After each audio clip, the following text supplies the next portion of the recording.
Welcome back. We are so honored to have one of my closest colleagues, Dr. Maurice Sholas, here with us. He is a powerhouse. He has pursued equity. He has his PhD and an MD in so many. I love him. Please forgive me if I backslide and call him Maurice because he is one of my closest friends. However, I want you to know some of what I know, just a piece of what I know.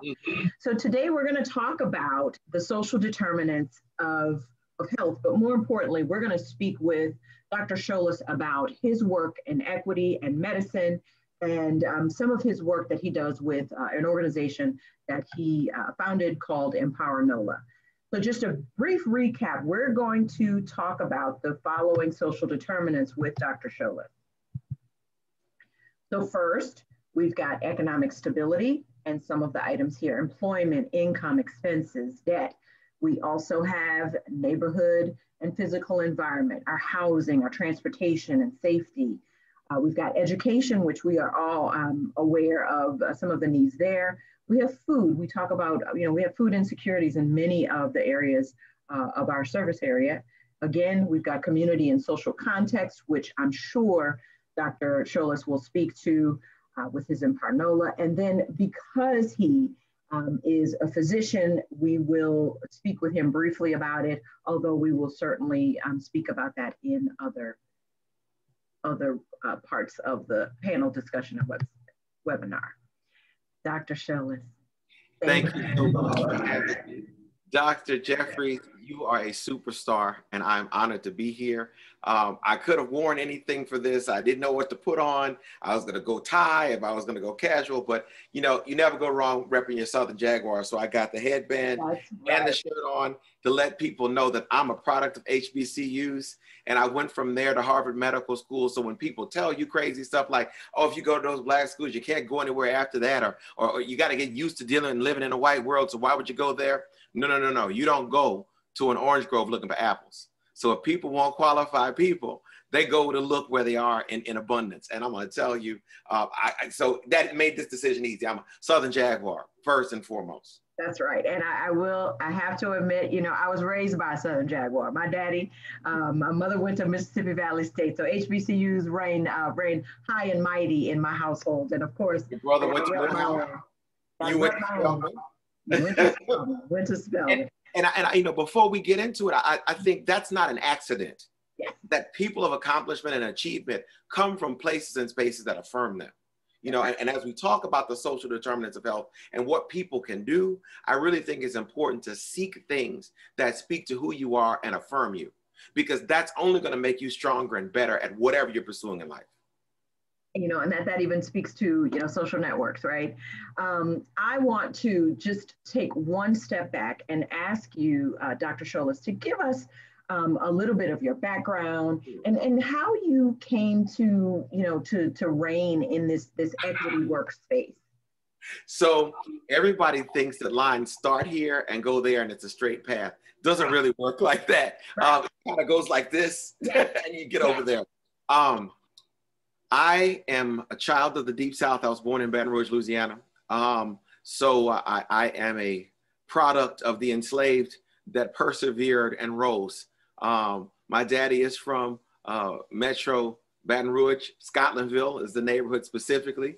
And the interesting thing about that is that one of my closest colleagues that graduated with me from med school, his mama grew up 4 blocks over from my dad in Scotlandville. And we didn't know this until the end of medical school, but I leave that right there. So I'm from there. My mom was from Central Florida. I went to Southern undergrad. For medical school, I went to Harvard, where I got my MD and PhD. My PhD was in neuroscience.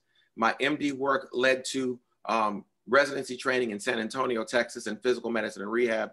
And then after that, I spent some time near you in Chicago at the Rehab Institute of Chicago, which is now called the Shirley Ryan Ability Lab, studying pediatric rehabilitation medicine. Now, what that means in plain speak is I care for children with acquired, congenital, or physical disabilities.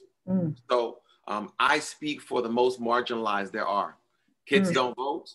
Kids that are disabled are some of the highest users of all of the different things in our system. So my clinical life's work is elevating those that are most marginalized by our system. Mm.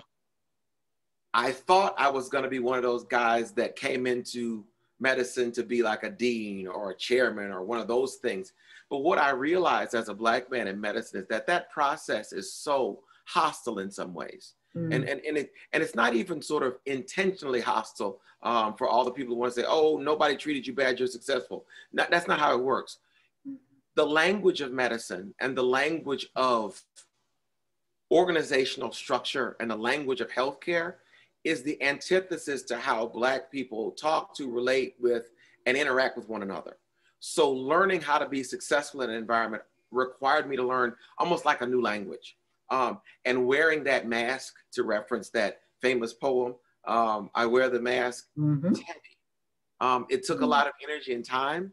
So what I decided to do is I left academic medicine as a future dean and really became an entrepreneur. So I still practice medicine a day and a half a week. I enjoy that. I'll never leave that.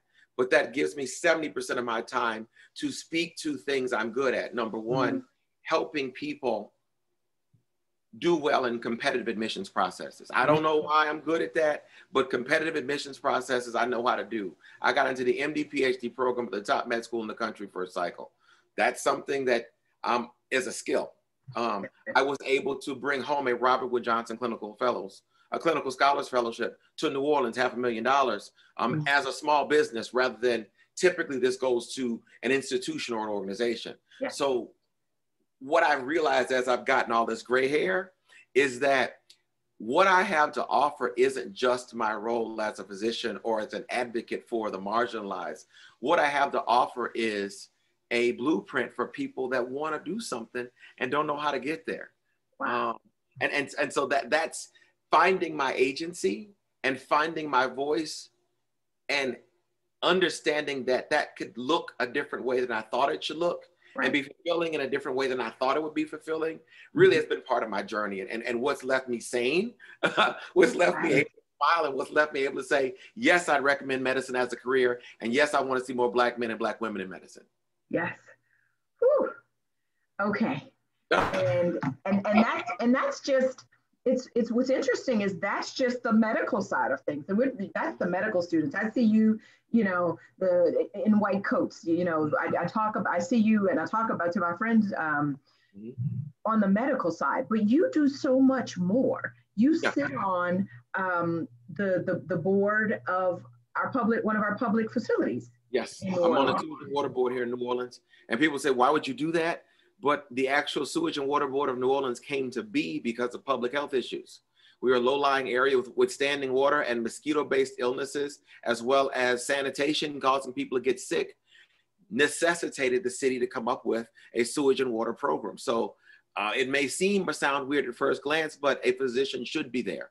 And just to echo what you're saying, being a good doctor requires you to be a good citizen first. Yeah. I believe in that. So I'm not in the ivory tower isolated from my people in my community. I'm a man of New Orleans. That's right. I participate in our naturally occurring social networks as a member in some ways and as an aficionado and biggest fan in other ways. Sure. So part of me feeding all of me is being a physician is how I pay bills and what brings me satisfaction, but that's not all of me. And too often, Black people, especially Black women, are forced to pick which part of themselves they want to hold forward. Yeah. And I am a walking, breathing example that you don't have to pick. And if other people feel they need to pick, let them do that. But bring your whole shine to everything you do, because I'm better because I second line on Sundays. I'm better because I'm a walking warrior with you, with the Zulu Social Aid and Pleasure Club. I'm a better doctor because I understand how my community works. Those are separate things, if that makes sense. Oh, it makes total sense to me. Now, I want to step back because I think that there is some value in our audience knowing what a naturally occurring social network is. If you could just give a brief overview of what that is and how it can, and some things in New Orleans are natural, literally. Yeah. However, we are in Central Illinois. At least that is our primary target. Yes. So, talk about how it occurs. where you are and, you know, my hometown, of course, and then talk about how it can be deployed in other areas. Naturally occurring social networks is just a academic term for groups of people that choose to hang out with each other and deal with each other. That's it, okay? So a non-naturally occurring social network is your job. That's not a naturally occurring thing. You go to your job and you know those people because you have to make a living. Right. But your bridge group, the club you play bridge with, your other veterans you might hang out with, your sorority, your fraternity, your Mason, your Links, your girlfriend's chapter, your dearest friends. We have my dear friends here in New Orleans. We call ourselves the Porch Crew. It's not a organization that has a charter or anything, but that group of a dozen or so people would literally go to bat for one another at any time. Yeah. We party together, we socialize together. So naturally occurring social networks are formalized here in New Orleans in a way they don't exist other places, because we have our second line clubs and our Mardi Gras Indians, and we have our social aid and pleasure clubs. So those things, people see the pageantry and the displays, but they don't realize that these groups have existed for decades, embedded in communities. And if all they did was parade and pageant, you wouldn't be able to drive membership. There's waiting lists for all those groups. Yes. So clearly those groups and affiliations do something for people beyond just put on a show for others. Plus, it costs money to put on those shows. Yes. And people in these groups are working class folks. Yes. So what would make someone spend the little spare change they have making a costume to show off to somebody else? This isn't just about a show or social capital. Mm-hmm. These naturally occurring social networks provide something to Black people here in New Orleans that they're missing from more organized structures and places and spaces. Got it. Oh, wow. There in Central Illinois, you may not have second line crews. You may not have Mardi Gras Indians, and you may not have social aid and pleasure clubs, but you got things where mm-hmm. people gather naturally and coalesce naturally and support one another naturally. And those are resources that are commonly and often overlooked for what they do and provide for communities. Absolutely. Absolutely. We've got our church groups. We've got our sororities. Yeah. We even have our clubs. And they're not all social aid and pleasure clubs like at home, but we certainly do have the same thing. Exactly. So let's talk about how we can, maybe we can get some examples and tools for how we can use naturally occurring social networks to move the economic stability aspect of the social determinants of health. How give me some ideas on it. So the first thing I'll say about these naturally occurring social networks is that people don't realize the benefit they get from them. They take it for granted. Mm-hmm. So before you go to one of these places and spaces, you feel like the only Black person for 1,000 miles, or the only woman that likes certain things, or the only Black person that's ever done a Ph.D. Mm-hmm. But when you step into these spaces, you find a community, and that's stabilizing and reassuring first. Mm-hmm. And then what can you do with that from an economic standpoint? You can mm-hmm. pool your resources mm-hmm. and buy things.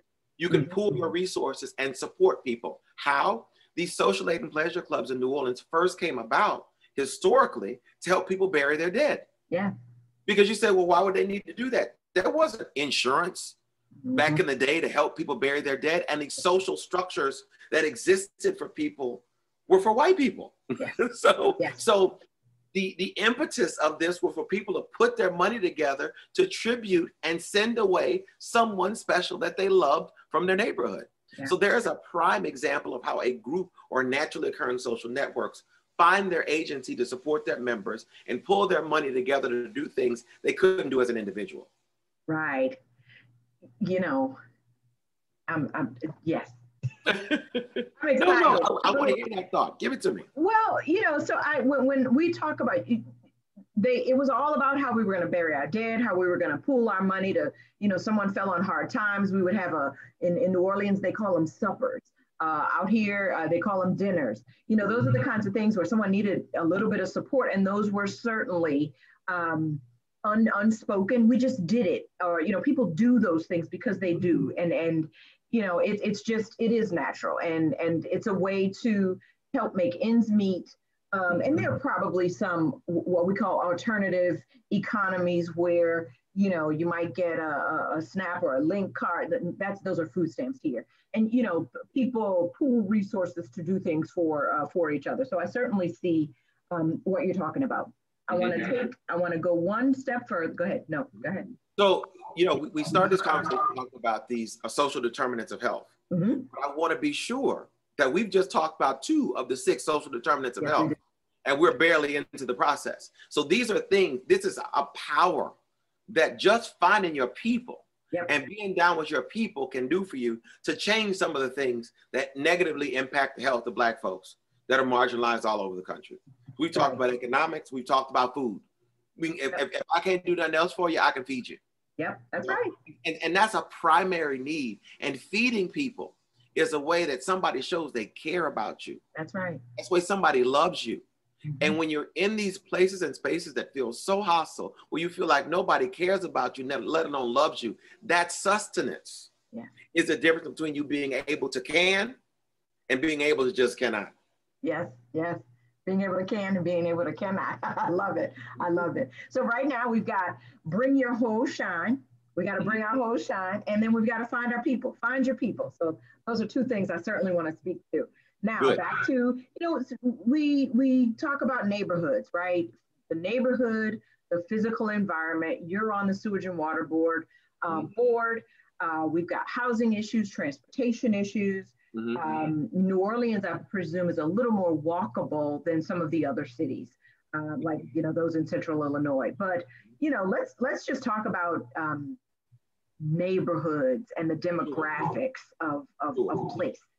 So, as you're aware, New Orleans, like Baltimore and Brooklyn and Washington, D.C. and Atlanta, has suffered some terrible gentrification. And what that means in plain speak for people is that areas that white folks did not used to care about, they discover, move in and take over. And all the people that traditionally lived there just sort of gets pushed to the side. So being not just in your neighborhood, but I'm actually on the board of the Faubourg Marigny Improvement Association, which is the name of my neighborhood association. You say, why in God's name would you do that? Because they're worrisome. They are in some ways, but that lets you not only have pride in your neighborhood, but also impact policy and what your neighborhood does. So the Marigny here in New Orleans was one of the first suburbs in a 300-year-old city. So, remember 300 years ago, people didn't have cars. Suburbs were walkably close. Okay. So I can walk into the quarter from my neighborhood, but this is where people lived that worked in the quarter. And it was a Black neighborhood.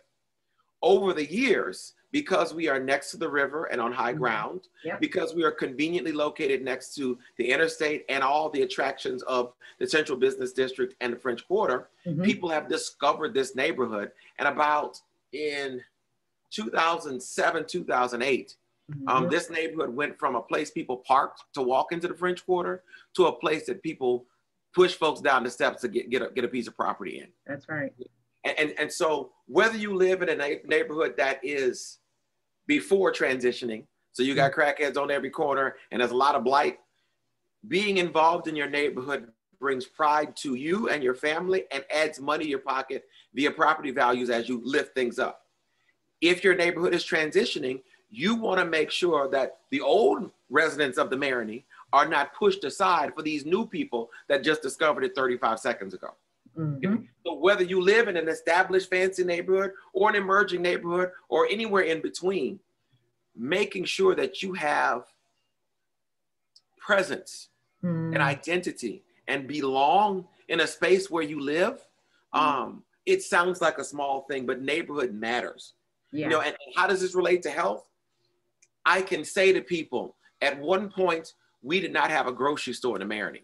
And there's no way in the world, with housing prices the way they'd gone and all these people coming in and starting to bring families in where it used to be just single folks in this neighborhood, that we could have a neighborhood booming in so many ways with no grocery store. Right.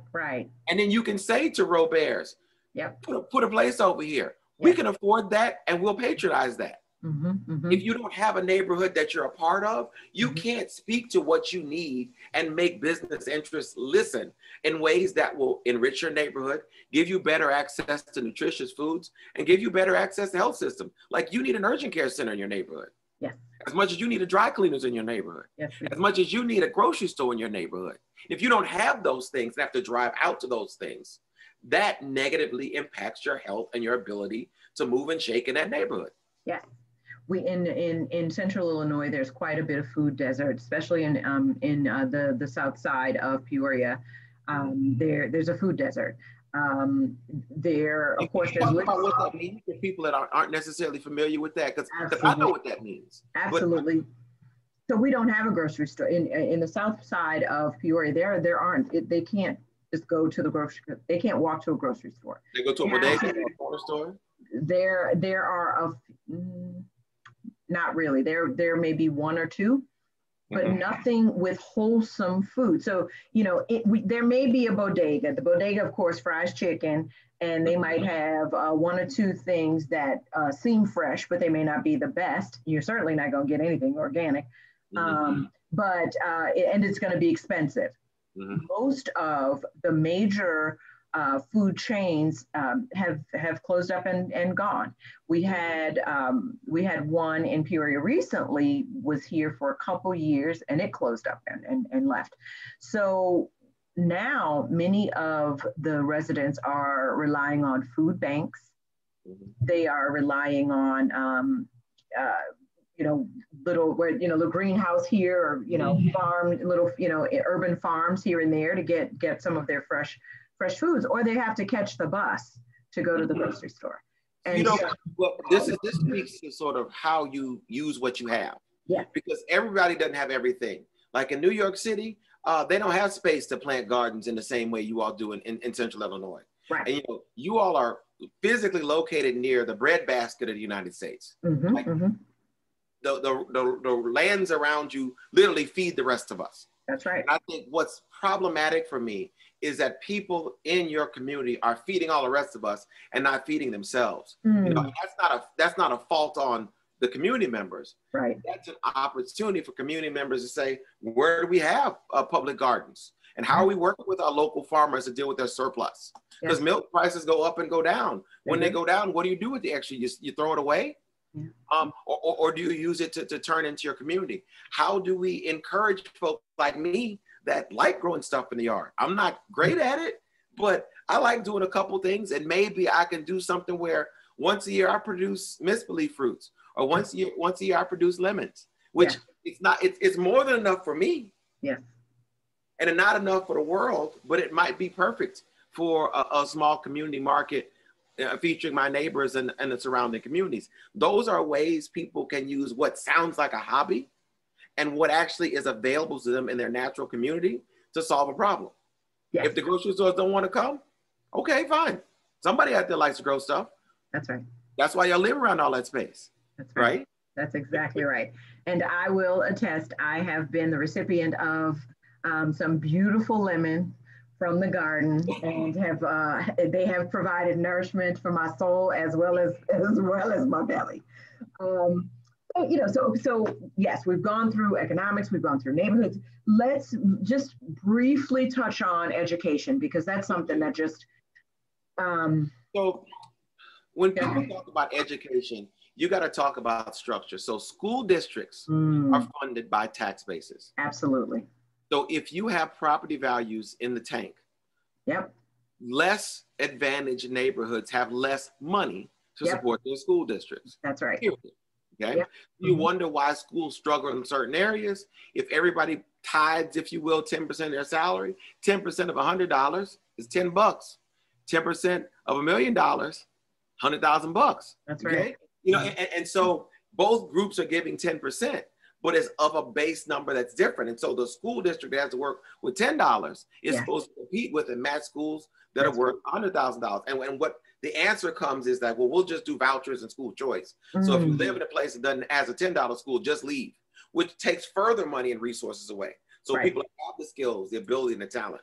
I think a better way to think of this is how, again, do we leverage our systems and structures in our neighborhoods and communities? Because the better you make the schools, the more desirable you make your neighborhood. Now that might bring some colonizers in, and it might bring some gentrifiers in. Your schools all of a sudden pop up, but that's a different and better problem to have. Yeah. And then lastly about education, I put this in that there's formal education and there's informal education. This is where these networks come up. Yeah. One of the things that being a Mardi Gras Indian helps children understand, because it's multi-generational. Sure. They understand the rules of engagement. That's right. How do you talk to an elderly person in your community? What is acceptable? What is not acceptable? how do you actually follow instructions to understand when your tribe is coming out, what they're supposed to wear, and where they're meeting up and how that process happens? Again, people take that for granted, but children need to learn what are the rules of engagement. Yes. And anybody that's ever raised a teenager knows they test that all the time. Whew. That's what they do. That's what teenagers do. They poke. Yeah. But if there's no structure to explain to them, it is completely inappropriate for you to treat your mama and grandmama like one of your girlfriends and talk to them like you talk to some stranger in the street. You don't get to come back at the end and say, well, you know, these young kids don't respect nobody. When did they learn that? Yeah. Yeah. And naturally occurring social networks are a sort of non-threatening, non-judgmental, non-disciplinary way to help people understand how they fit into a larger community and learn those non-school things, life skills. Yeah. Or if they say, you know, I really want to get a Ph.D. Ain't nobody in my family got a Ph.D., but Miss Dawn has one, and she's from here. And my mama knows her, and maybe if I talk to my mama, she can introduce me to Miss Dawn, and I can learn it. That's naturally occurring social networks supporting education. Absolutely. Right? Absolutely. Social capital is huge, right? Your networks. That's exactly what it's all about. Now I want to just pivot and spend a little bit of time here. I want to talk about Empower NOLA. I want to talk about how it came to be. I want to talk about some of the activities and the work and how, you know, like outcomes. I just want to know all about it because it provides such opportunity and an example. You know, it allows people of all backgrounds, especially people of color, African Americans, to bring their whole shine. So I want you to let's just spend some time. We will tarry here on Empower NOLA. Empower NOLA is a Robert Wood Johnson Clinical Scholars group. There were 8 of us around the country awarded this year, and it's a 3-year clinical fellowship. Teams that get these fellowships are between 3 and 5 people, and there are 4 of us. I'm a physician. Dr. Teverbaugh is a psychiatrist, physician. Dr. James is a psychologist, and Miss Jackson is a social worker. So we're all educated and a member of that sort of formal mental health structure world. We also all participate in Zulu Social Aid and Pleasure Club activities, other second line activities. Some of the other persons founded the Women of Wakanda, a group of Black women that parade here in New Orleans. So we're also members of these naturally occurring social networks. So we represent 2 sides of the coin. And when I looked at what Robert Wood Johnson is focused on as an agency, how to tackle wicked problems in communities that really reflect and impact health delivery, health care, and health disparities, we had a unique opportunity. Because number one, we're not taking the Tarzan approach to fixing our communities. You know what that is? Some white man swings in, does a couple things and swings on out. You know, that's not how we're going. We're embedded in here. Right. Secondly, because we're members of the community, we have a connectivity that an outsider or somebody that's more outsider would not have. So what is our theory of change?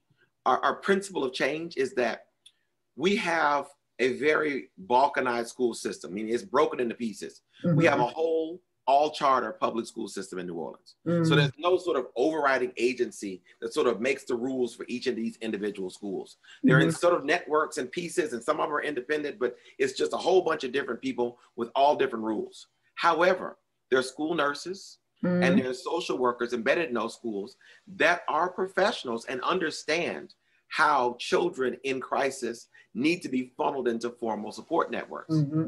However, the people in these institutions are not always connected with our communities. We have plenty of social workers and nurses that might be, but with the influx of Teach for America and all the people sort of coming to New Orleans to help us out after Katrina and finding home here, you have people that didn't understand how important music and the arts were to New Orleans public school systems in a way that doesn't happen other places. Right. So think about it, we have expertise with no community connectivity. On the other side, we have all of these naturally occurring social networks that are embedded in and have been embedded in communities for generations. They all come together as an Indian tribe or a social aid and pleasure club or as a walking crew or as a second line crew from a neighborhood. Okay, so they're working not just with the elderly or the middle-aged or the working class or the children, they're all working together. Each of these groups has unique access to children, but may or may not know how to tell the difference between a bad child and one that's actually dealing with trauma. Sure. Why does that matter? 1 in 4 kids in New Orleans have witnessed a murder. The number of kids here that have seen a parent abused, that have been homeless, that have been food insecure, all of those things are trauma. Yes. So what we're looking to do is create a trauma-informed space in these community spaces that teach our culture bearers how to recognize and support our children and connect them with the more formalized mental health structures through the school system. So the people that know what to do in some ways, but don't know how to get in, connect with the people that are in, but don't know what to do if they see a problem. Right. So right. that dyad formation of those two people, those two sets of groups, is really a bridge between two different groups that have different strengths, but together they can really make a huge change. So we've started talking with our naturally occurring social networks. And I think that sounds like a small thing, but that's where all these sort of aid projects mess up. They don't respect that there isn't a problem with our communities that Black people can't fix. We're not problematized. Racism made problems for us. Okay. The communities are not devoid of resources and the ability to advocate for their children. Right. They don't necessarily know where the resources are and aren't listened to when they take their children into those spaces and places. So Empower NOLA comes from empowerment of our communities to do right by the kids they care about and love. That's what we do. So what would you, there are two things that I have noticed when I moved to Peoria. And it's probably no different in other towns, but I've noticed that there are a ton of organizations, little pockets of, these socially, the social networks. There's a ton of them. Everyone wants to be the chief, right? And that connection of resources across the organizations, even across agencies, for example. Everyone's got their own silo. How do you recommend we collectively bridge those gaps? How do you talk to all the chiefs and convince them to pool resources and get together and not, cannibalize each other and each other's resources? Engagement, and modeling. Respect, engagement, and modeling. One of the things I'm so proud of our mayor and city council here in New Orleans is as we made efforts to try and get Black people vaccinated against COVID, we didn't just come at it from the public health standpoint and picking me as a doctor, some of my other colleagues, and Dr. Vegno, who's over the City Department of Health, to talk to people about the medical science behind why you should get vaccinated. Classmate. Hey. We also involved the Mardi Indian Council and had the chiefs come out there and say, for me to wear this mask again, you have to wear that mask. And we're getting vaccinated, not somewhere at the hospital. They actually went to the artist lofts and artist residence and vaccinated our culture bearers and our musicians where they live and hope to work again one day. Yes. What does that do? That shows I respect the space that you have. I respect your reach in the community, and I respect your voice. And when you do that with people, people don't feel like they have to force leadership and force for someone to see them and take up space because they know they're valued. Yes. Because they were asked to the dance. Yeah. They didn't have to bust into the dance. Right. Oh, I love it. And there's people that will listen to the big chief in ways they won't listen to me with my MD Ph.D. from Harvard. And you say, well, why would they listen to Big Chief more than some MD Ph.D. from Harvard about health stuff? Because they know Big Chief. And they know Big Chief cares about his community. And they know Big Chief since they was a baby. Yes, baby. A baby. You making fun of me. It's me too. I do it all the time. I have to catch myself. And I think even sometimes for me, right? Here I am with whatever accolade, it doesn't really matter. But when I come home, I go right into who we are and speak the way we are, just so that, I mean, that is a connectivity that, you know, some people won't have. And it's something that means something special to me. And it's more than an accent. It's about a culture, right? It's about marrying culture with a resource that, you know, that I may know about, or that they may know about, that I don't have access to, or they have access to. So, you know what, Dawn, this reminds me of something else that goes with the other thing. When you talk about healthcare systems, right? The reason some disparities exist is access to health entities. So here in New Orleans, the Oxner Network is headquartered way on the edge of Orleans Parish, almost in Jefferson Parish. Right. The Tulane and LSU systems are really based on the edge of the Central Business District and the French Quarter. The undergrads are way uptown. So if you are somebody that wants to go to, quote unquote, the big university tertiary care hospital for care services, if you're coming from the East, you're coming from the West Bank, even if you're coming from Gentilly or Ponchatoula, you are going to have to take multiple buses, multiple trains, and it's going to be a whole process. What does that mean? That when Black folks come from those places and spaces to the hospital, they wait till they can't help it. So they present later in the process. So one of the things we know about vaccination with COVID is that we can't always bring Muhammad to the mountain. We got to bring the mountain to Muhammad. So that's why these community spaces and places, and these naturally occurring networks can say, we have X number of members of a key demographic that's not getting vaccinated. We all get together at this place in this building we've owned for centuries. Why don't we have a vaccine fair here? That's right. Now that there's Johnson & Johnson, it doesn't need any fancy keeping mechanism. You can bring that over here rather than expecting us to come over there. That's right. What about having not just the ice cream truck roll through our neighborhoods, but have the vaccine truck roll through our neighborhoods? That's right. That's what we need from our naturally occurring social networks to really help these more traditional healthcare entities, which are not located in our neighborhoods, which are not connected to our neighborhoods, which are not necessarily always understanding our communities.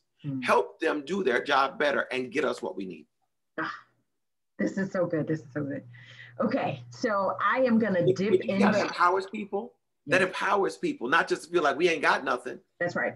Your barbershop and beauty salon, that is the #1 place they found to get Black men to actually take the high blood pressure medication and decrease their rate of heart disease. That study is data that came out of Oakland.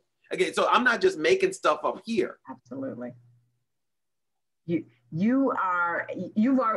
don't have to ask the question anymore, right? So my next question was going to be about, what do we, you know, there are so many, you know, there's myths and all of this about, you know, how African-American men will not, and there's a certain demographic of our people who will not take this vaccine, right? Because of mistrust and all of these things. And you, of course, one of the first things you said, the salon and the barbershop, those are two. Let's talk, and I'm dipping into another panel discussion, but because I've got your time and it's so precious, I just want to talk about it here. So the first thing I want to push back on is that everyone wants to talk about hesitancy of Black people. No. Okay. There's a good 60 to 65% of Black people who want the vaccine and can't get it. I want to talk about my mother's grade school friend, Miss Shirley Ann Guy, who died last week of COVID, and she desperately wanted the vaccine. She was obese, she had diabetes, she had heart disease. By rights, she should have been one of the first people in Florida vaccinated. That's right. But she couldn't figure out how to get the shot because she didn't have good internet or wasn't sophisticated enough to navigate that Byzantine network. So I want to start there because Miss Shirley didn't die because of vaccine hesitance. That's a cop-out. Miss Shirley died because there's a whole chunk of Black people that want to get vaccinated and don't know how to have access to those. So the first thing we can do is empower the Miss Shirleys of the world with a navigator to walk them through. I can't tell you how many of my friends said, I got my mom and my grandmom on the phone, I registered them, I sent them the stuff, and I walked them through the system because they couldn't get on that internet right. There should be a process where all of these naturally occurring social networks do that for their members. That's true. And that's something that we can, so we already starting from a 65% in, and then we just got to work on that other 40, that other 35. And that's a much easier task. And then that other 40 and 35, there's good reason they don't trust some of these clowns. Yes. And so you can't just pretend like these folks that are hesitant just made it up. Right. They did not. Right. And some of them just need to see that other 65% get vaccinated and not fall dead. And then they'll say yes. I have a dear friend that's like that. She's like, I'm gonna get it, but I'm just not gonna get it first. I need to see all y'all get it. And if all y'all get it, don't throw no ID forehead, I'm good. There's other people that need to be respected and listened to. The example I always give to people is if you're attracted to somebody and you walk up on them and put the hard mash on them, even if they was gonna date you, something in them goes, there may be some reason for me to pass on this girl or this dude, right? Sure, that's true. Because if you just talk to them, introduce yourself, answer their questions about who you are. If they like you, they'll give you a date. Yeah, you're right. You're right. That's perfectly sound advice. Looks like, right? Say that again. Say that again. That's what respect looks like. And communities that are hardest hit by COVID need to be respected. Absolutely. And just because they may be in dire straits doesn't mean they don't get respect. They don't just get to take whatever you give you. And I'll go to people and say, if you get the J&J product, you're not getting an inferior vaccine. That's not what that means. Right. At all. Because J&J is the only product that's actually been tested against the new variants. Well, all of the vaccines you can get is the only one proven to beat back those terrible new variants that are taking over everything. That's right. So, but if you don't talk to people, they'll feel some kind of way like, well, we just all got the Johnson & Johnson. All the white folks got the Moderna and Pfizer. So it must mean that we ain't getting nothing good. Because that happens. We don't get nothing good. You talked about it in the grocery stores. The produce looks terrible. The meat looks terrible. So you got meat and produce there, but it's trash. You're right. Wow, this was so good. I know you have another meeting. And so I will say we are going to pause this right here. And I think that our viewers have a treat when we're going to air this. And I'm just so excited about what the world will hear. This was fun. I can't wait to come home and have some crawfish with you. Yes. And all of that. Do you have any final words that you want to give to the audience? I'm here. Engage with me. I'm at Doc Mosho, DOCMOSHO, on Facebook, Instagram, and on Twitter. Follow me. Let's talk. You got questions about anything, social determinants of health, your doctor, what's going on with you, what you need to do to empower yourself. How can you be a Robert Wood Johnson clinical scholar one day? How you get into Harvard Medical School? Any of that, all on the table. Reach out. Let's connect. Dr. Sholas, thank you so very much. I, again, am honored that you took the time, and I can't wait to see you, and we'll be in touch. I'm vaccinated. Come on down here, girl. We're safe. Looking forward to it.